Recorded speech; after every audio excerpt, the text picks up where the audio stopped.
Power and Market. Chapter 1. Defense Services on the Free Market. Economists have referred innumerable times to the free market, the social array of voluntary exchanges of goods and services. But despite this abundance of treatment, their analysis has slighted the deeper implications of free exchange. Thus, there has been general neglect of the fact that free exchange means exchange of titles of ownership to property, and that therefore the economist is obliged to inquire into the conditions and the nature of the property ownership that would obtain in the free society. If a free society means a world in which no one aggresses against the person or property of others, then this implies a society in which every man has the absolute right of property in his own self, and in the previously unowned natural resources that he finds, transforms by his own labor, and then gives to or exchanges with others. A firm property right in one's own self and in the resources that one finds, transforms, and gives or exchanges leads to the property structure that is found in free market capitalism. Thus, an economist cannot fully analyze the exchange structure of the free market without setting forth the theory of property rights, of justice in property that would have to obtain in a free market society. In our analysis of the free market in man, economy, and state, we assumed that no invasion of property takes place there, either because everyone voluntarily refrains from such aggression, or because whatever method of forcible defense exists on the free market is sufficient to prevent any such aggression. But economists have almost invariably and paradoxically assumed that the market must be kept free by the use of invasive and unfree actions, in short, by governmental institutions outside the market nexus. A supply of defense services on the free market would mean maintaining the axiom of the free society, namely that there be no use of physical force except in defense against those using force to invade person or property. This would imply the complete absence of a state apparatus or government, for the state, unlike all other persons and institutions in society, acquires its revenue not by exchanges freely contracted, but by a system of unilateral coercion called taxation. Defense in the free society, including such defense services to person and property as police protection and judicial findings, would therefore have to be supplied by people or firms who, A, gained their revenue voluntarily rather than by coercion, and B, did not, as the state does, arrogate to themselves a compulsory monopoly of police or judicial protection. Only such libertarian provision of defense service would be consonant with a free market and a free society. Thus, defense firms would have to be as freely competitive and as non-coercive against non-invaders as are all other suppliers of goods and services on the free market. Defense services, like all other services, would be marketable and marketable only. Those economists and others who espouse the philosophy of laissez-faire believe that the freedom of the market should be upheld, and that property rights must not be invaded. Nevertheless, they strongly believe that defense service cannot be supplied by the market, and that defense against invasion of property must therefore be supplied outside the free market by the coercive force of the government. In arguing thus, they are caught in an insoluble contradiction, for they sanction and advocate massive invasion of property by the very agency, government, that is supposed to defend people against invasion. For a laissez-faire government would necessarily have to seize its revenues by the invasion of property called taxation, and would arrogate to itself a compulsory monopoly of defense services over some arbitrarily designated territorial area.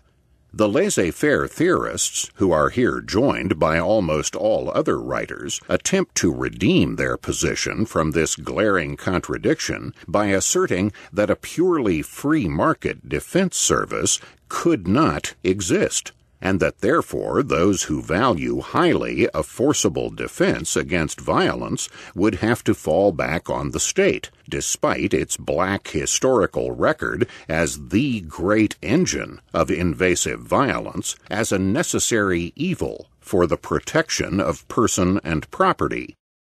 The laissez-faireists offer several objections to the idea of free market defense. One objection holds that since a free market of exchanges presupposes a system of property rights, therefore the state is needed to define and allocate the structure of such rights. But we have seen that the principles of a free society do imply a very definite theory of property rights, namely self-ownership and the ownership of natural resources found and transformed by one's labor. Therefore, no state or similar agency, contrary to the market, is needed to define or allocate property rights. This can and will be done by the use of reason and through market processes themselves. Any other allocation or definition would be completely arbitrary and contrary to the principles of the free society. A similar doctrine holds that defense must be supplied by the state because of the unique status of defense as a necessary precondition of market activity, as a function without which a market economy could not exist. Yet this argument is a non sequitur that proves far too much. It was the fallacy of the classical economists to consider goods and services in terms of large classes. Instead, modern economics demonstrates that services must be considered in terms of marginal units. For all actions on the market are marginal. If we begin to treat whole classes instead of marginal units, we can discover a great myriad of necessary, indispensable goods and services, all of which might be considered as preconditions of market activity. Is not land room vital, or food for each participant, or clothing, or shelter? Can a market long exist without them? And what of paper, which has become a basic requisite of market activity in the complex modern economy? Must all these goods and services therefore be supplied by the state, and the state only? The laissez-fairist also assumes that there must be a single compulsory monopoly of coercion and decision-making in society, that there must, for example, be one supreme court to hand down final and unquestioned decisions. But he fails to recognize that the world has lived quite well throughout its existence without a single ultimate decision-maker over its whole inhabited surface. The Argentinian, for example, lives in a state of anarchy, of non-government, in relation to the citizen of Uruguay or of Ceylon. And yet the private citizens of these and other countries live and trade together without getting into insoluble legal conflicts, despite the absence of a common governmental ruler. The Argentinian who believes he has been aggressed upon by a Ceylonese, for example, takes his grievance to an Argentinian court, and its decision is recognized by the Ceylonese courts, and vice versa if the Ceylonese is the aggrieved party. Although it is true that the separate nation-states have warred interminably against each other, the private citizens of the various countries, despite widely differing legal systems, have managed to live together in harmony without having a single government over them. If the citizens of northern Montana and of Saskatchewan across the border can live and trade together in harmony without a common government, so can the citizens of northern and of southern Montana. In short, the present-day boundaries of nations are purely historical and arbitrary, and there is no more need for a monopoly government over the citizens of one country than there is for one between the citizens of two different nations. It is all the more curious, incidentally, that while laissez-faireists should, by the logic of their position, be ardent believers in a single, unified world government, so that no one will live in a state of anarchy in relation to anyone else, they almost never are. And once one concedes that a single world government is not necessary, then where does one logically stop at the permissibility of separate states? If Canada and the United States can be separate nations without being denounced as being in a state of impermissible anarchy, why may not the South secede from the United States, New York State from the Union, New York City from the state? Why may not Manhattan secede? Each neighborhood, each block, each house, each person. But of course, if each person may secede from government, we have virtually arrived at the purely free society, where defense is supplied along with all other services by the free market, and where the invasive state has ceased to exist.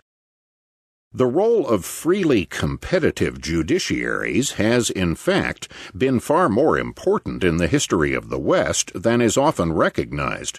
The law merchant, admiralty law, and much of the common law began to be developed by privately competitive judges who were sought out by litigants for their expertise in understanding the legal areas involved.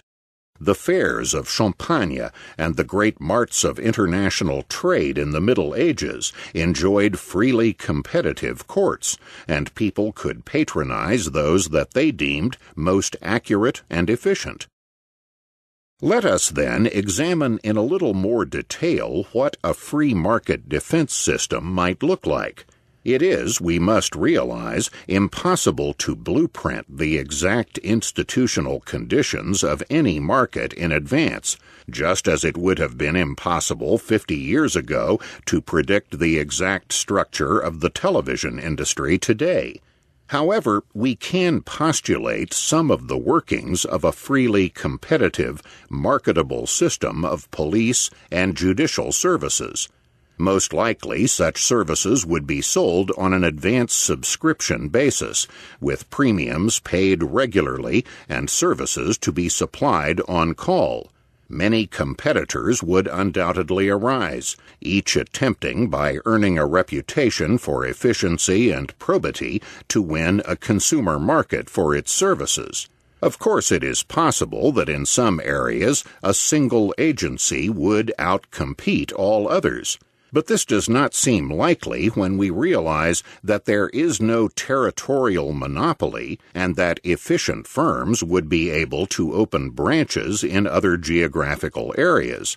It seems likely also that supplies of police and judicial service would be provided by insurance companies, because it would be to their direct advantage to reduce the amount of crime as much as possible. One common objection to the feasibility of marketable protection, its desirability is not the problem here, runs as follows. Suppose that Jones subscribes to Defense Agency X and Smith subscribes to Defense Agency Y.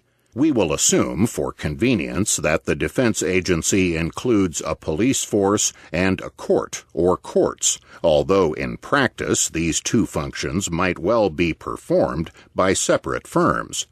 Smith alleges that he has been assaulted or robbed by Jones. Jones denies the charge. How, then, is justice to be dispensed?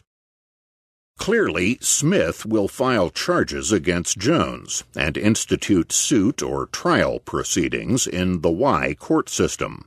Jones is invited to defend himself against the charges, although there can be no subpoena power, since any sort of force used against a man not yet convicted of a crime is itself an invasive and criminal act that could not be consonant with the free society as we have been postulating. If Jones is declared innocent, or if he is declared guilty and consents to the finding, then there is no problem on this level, and the Y courts then institute suitable measures of punishment. Suppose that Smith, convinced of Jones' guilt, takes the law into his own hands rather than go through the court procedure. What then?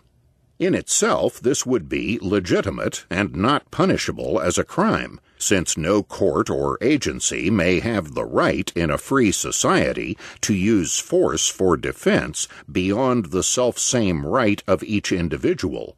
However, Smith would then have to face the consequences of a possible countersuit and trial by Jones, and he himself would have to face punishment as a criminal if Jones is found to be innocent. But what if Jones challenges the finding? In that case, he can either take the case to his ex-court system or take it directly to a privately competitive appeals court of a type that will undoubtedly spring up in abundance on the market to fill the great need for such tribunals.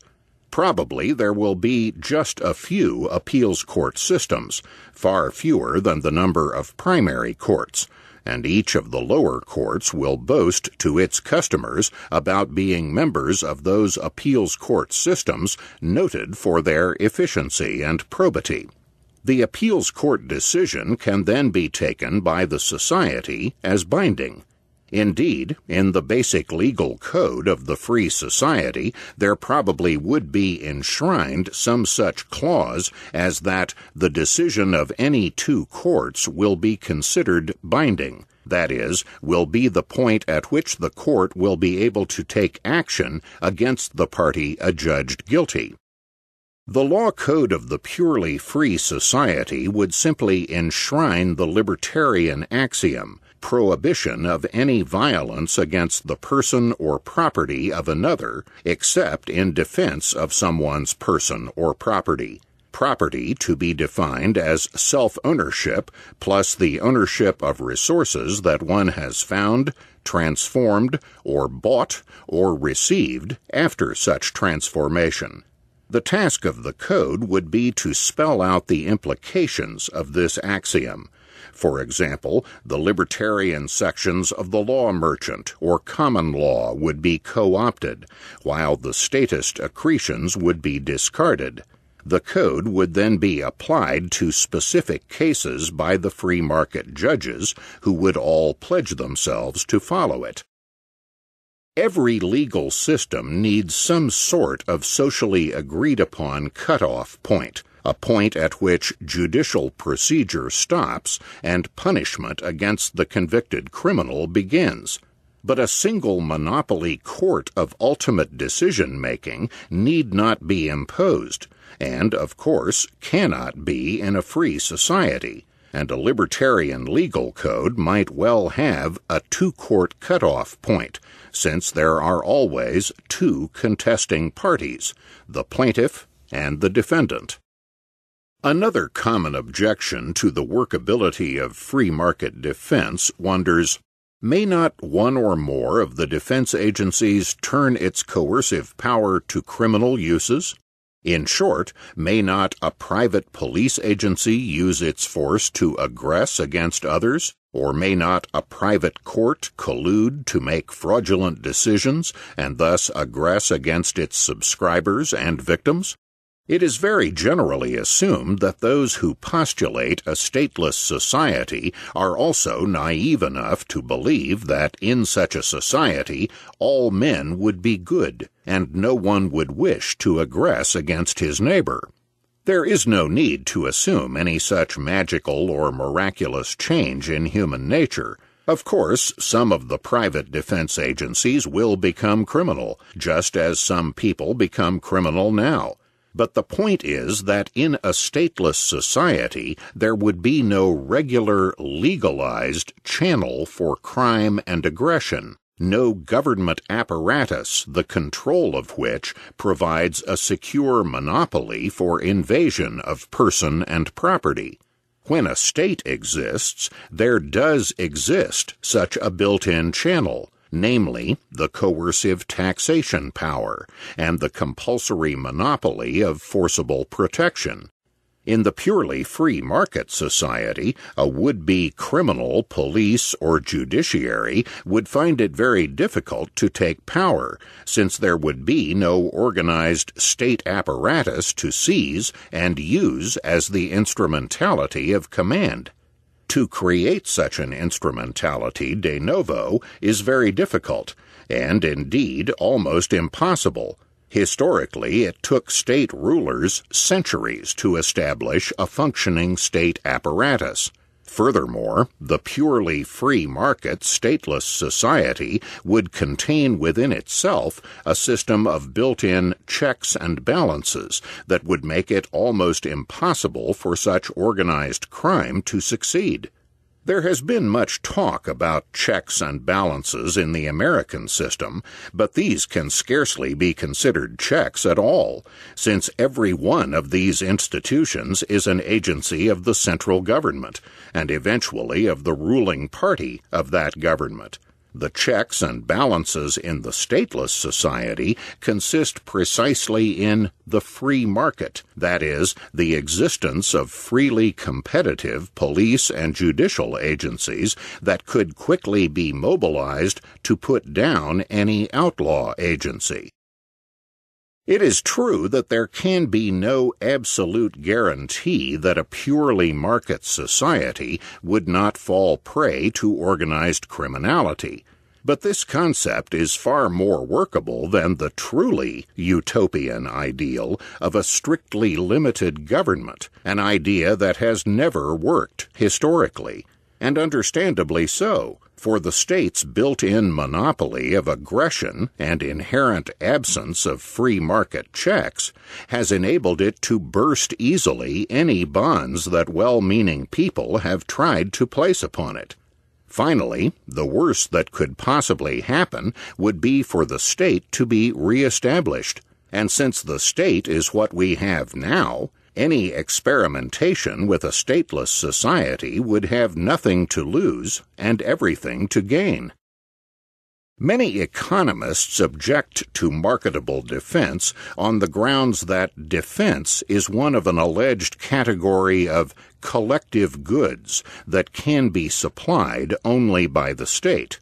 This fallacious theory is refuted elsewhere, and Merlin H. Hunter and Harry K. Allen, two of the very few economists who have conceded the possibility of a purely market defense, have written, "If, then, individuals were willing to pay sufficiently high price, protection, general education, recreation, the Army, Navy, police departments, schools, and parks might be provided through individual initiative, as well as food, clothing, and automobiles." Actually, Hunter and Allen greatly underestimated the workability of private action in providing these services, for a compulsory monopoly, gaining its revenues out of generalized coercion rather than by the voluntary payment of the customers, is bound to be strikingly less efficient than a freely competitive private enterprise supply of such services. The price paid would be a great gain to society and to the consumers, rather than an imposed extra cost.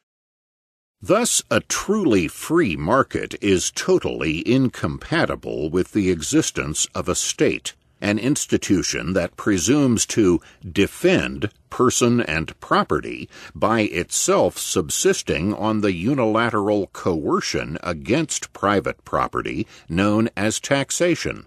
On the free market, defense against violence would be a service like any other, obtainable from freely competitive private organizations. Whatever problems remain in this area could easily be solved in practice by the market process, that very process which has solved countless organizational problems of far greater intricacy. Those laissez-faire economists and writers, past and present, who have stopped short at the impossibly utopian ideal of a limited government, are trapped in a grave inner contradiction. This contradiction of laissez-faire was lucidly exposed by the British political philosopher Auberon Herbert. A is to compel B to cooperate with him, or B to compel A. But in any case, cooperation cannot be secured, as we are told, unless, through all time, one section is compelling another section to form a state. Very good. But then, what has become of our system of individualism? A has got hold of B, or B of A, and has forced him into a system of which he disapproves, extracts service and payment from him which he does not wish to render, has virtually become his master. What is all this but socialism on a reduced scale? Believing, then, that the judgment of every individual who has not aggressed against his neighbor is supreme as regards his actions, and that this is the rock on which individualism rests, I deny that A and B can go to C and force him to form a state, and extract from him certain payments and services in the name of such state. And I go on to maintain that if you act in this manner, you at once justify state socialism.